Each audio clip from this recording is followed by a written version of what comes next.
All right, everyone. So Caleb and I had some challenges in the last couple of days here, right? Yeah. So one, we have a Chevy. What is it? What? The oil. First? Chevy Traverse. I did an oil change on about a week ago, and the customer declined 140K maintenance services with a rear main seal leak. And then he wound up back a week later saying his low oil pressure warning light came on, and I did a video, just a CYA, that was a CYA video, that there's no oil leaking from under the car, and the oil is actually full to the tippy top. Didn't have any engine noise. So then we said, hey, let's just put an oil pressure sensor in it and see if we get any problems. Caleb actually put the oil pressure sensor in, took it for a road test. We didn't get any out of the normal engine noise for an unmaintained 140,000 mile vehicle besides the rest of the vehicle noise. And then he's back 2 days later and said, hey, my engine sounds really bad. Can you guys take a look at it? And then when Rachel went out and listened to it, she said, it sounds like the oil pump's coming apart. She said, it sounds like my Saab oil pump started to come apart, and it just happened. So, you know, Kayla and I looked at it again today, checked the oil, checked the filter, just double checking everything. I didn't have any doubts that I didn't fill the oil on the first time, or the oil filter, or that his rear main seal was or was not leaking. Actually, that subsided. I didn't see anything under there. That's what you were saying. The 2 times. But if there's too much crankcase pressure from the PCV system being clogged, and the sludgies that I took pictures of, the top of the filler neck had sludgies on it, the valve cover had sheets of sludge on it, which tells me it's not maintained. That's what happens. When we started up this morning, it was quiet. I'm like, all right, well, you know, he needs to get off to the engine shop to see if an oil pump is a fix, or a time and chain and guides is a fix, or whatever his problems are. But that's why I called that video CYA. But next on this was the 2021 Toyota RAV4 that I showed the time saver on the fuel rail pressure sensor. And some of the reasons why that we want to do the oil pressure sensor, or we want to just do the fuel rail pressure sensor, is to make sure that that component isn't intermittently giving issues.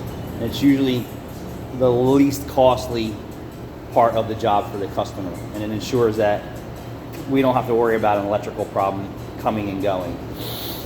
So after I changed the fuel rail pressure sensor on the hybrid, I let it sit in hybrid mode outside of the shop for about an hour, and then when I came out, the engine light was back on. I'm like, son of a bitch, we still got a code, and it was in hybrid mode, so it means it was just starting and running in gasoline mode for a few seconds, while I was doing other things in the shop.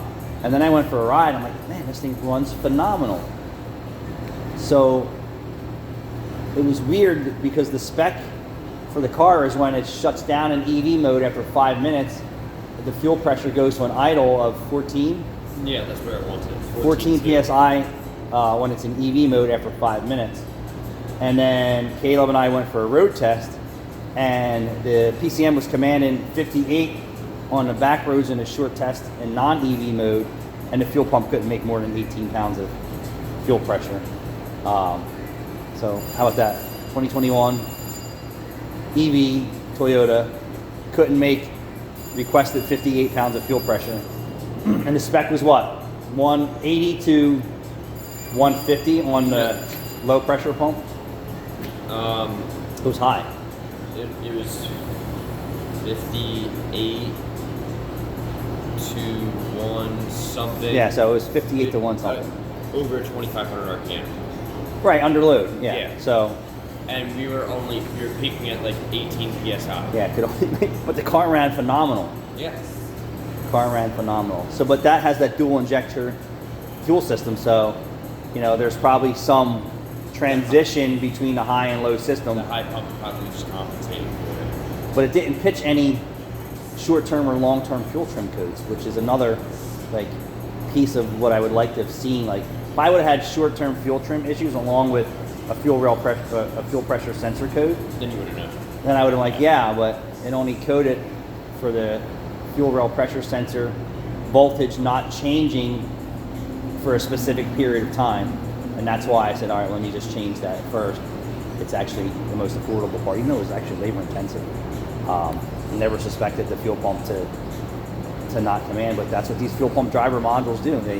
It's commanding voltage and PSI based on throttle demand, and it just makes things complex. But so now we wait for a fuel pump from Toyota, and we hope that dials it in.